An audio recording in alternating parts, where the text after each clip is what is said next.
Everyone, मेरा नाम अतिशय कुमार है। आज मैं आपको MEP N2702 और फीडबैक के बारे में बताने जा रहा हूँ। जब भी हम कहीं पर असेसमेंट करने जा रहे हैं तो हमें वहाँ पर कुछ चीज़ों का ध्यान रखना होता है। First 3 V's, second rules of evidence, third error done by assessor. 3 V's को हम कम्युनिकेशन के टाइप्स को कह सकते हैं कि हम उनसे इंटरेक्ट किस तरह से कर रहे हैं। First V stand for verbal. इसका मतलब है कि हमारा जो कम्युनिकेशन है वो रिटन, ओरल दोनों तरह से हो सकता है। कुछ शब्दों को हम बोलकर और लिखकर समझाते हैं। Second V stand for visual. इसमें हम कम्युनिकेशन को वीडियो दिखाकर, बैनर से समझते हैं कि हम कहना क्या चाह रहे हैं। Third V stand for vocal. इसमें हम स्पीकर की वॉइस पर ध्यान देते हैं कि उसकी टोन, वॉल्यूम का पेस, वॉल्यूम की पिच कैसी है। अब हम बात करेंगे रूल्स ऑफ एविडेंस। रूल्स और एविडेंस में हमारे 4 पॉइंट्स हैं: वैलिडिटी, सफिशिएंट, ऑथेंटिक या करंट। वैलिडिटी, जो एविडेंस हमें असेसमेंट के दौरान प्राप्त होते हैं, हम देखते हैं कि वो वैलिड हैं या नहीं। अगर कहीं हमें जो एविडेंस दिए जा रहे हैं वो गलत तो नहीं है, जैसे एम्प्लॉइज़ की डिटेल। सफिशिएंट, जो हमें एविडेंस दिए गए हैं, हम देखते हैं कि वो इन्फॉर्मेशन हमारे लिए पर्याप्त है कि हम उसका असेसमेंट कर सकते हैं।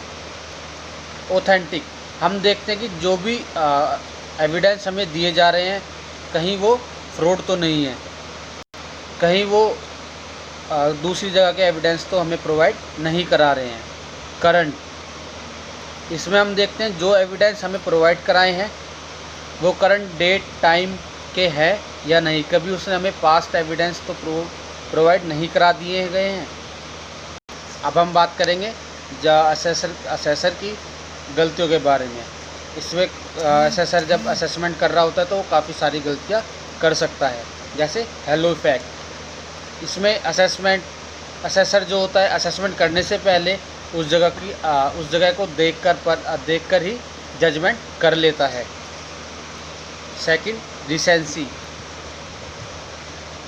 असेसर कभी कभी सोचता है कि बाय चांस वो पहले उस जगह पर आया होता है तो, या फिर उसके साथ कुछ अच्छा व्यवहार या गलत व्यवहार होता है तो वो उसके अकॉर्डिंग उसकी पॉजिटिव और नेगेटिव रेटिंग कर सकता है। स्टीरियोटाइपिंग, इसमें हम देखते हैं कि असेसर कभी कभी उस जगह के नाम, लोकेशन के आधार बेस पर असेसमेंट कर देते हैं।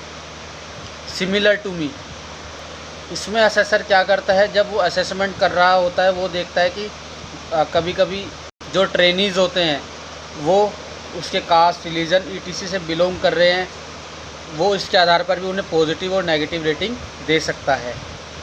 सेंट्रल टेंडेंसी, इसमें असेसर सभी को एक ही स्केल पर नापता है, चाहे वो पॉजिटिव रेटिंग का हकदार हो या चाहे वो नेगेटिव रेटिंग का हकदार हो। लीनियंसी, इसमें असेसर सभी को पॉजिटिव रेटिंग देता है। सेविरिटी, इसमें असेसर असेस करते हुए सभी को नेगेटिव रेटिंग प्रोवाइड कराता है। तो हमें यही ध्यान रखना है असेसर के रूप में कि हम उन्हें जो हमारी ये जो एरर्स बताई हैं इन गलतियों को हम ना करें असेस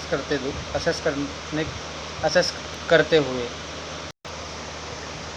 जब हम कहीं पर असेसमेंट करते हैं तो असेसमेंट करने के बाद हमें वहाँ पर फीडबैक लेना भी ज़रूरी होता है। यह फीडबैक पॉजिटिव और नेगेटिव दोनों ही हो सकते हैं। हमें असेसमेंट के बाद वहाँ पर उनके पॉजिटिव पॉइंट्स बताने चाहिए ताकि वो डिमोटिवेट ना हो और उन्हें मोटिवेट करना चाहिए। फीडबैक से हम जान सकते हैं कि जो हमने असेसमेंट किया था वो सही था या गलत। Thank you.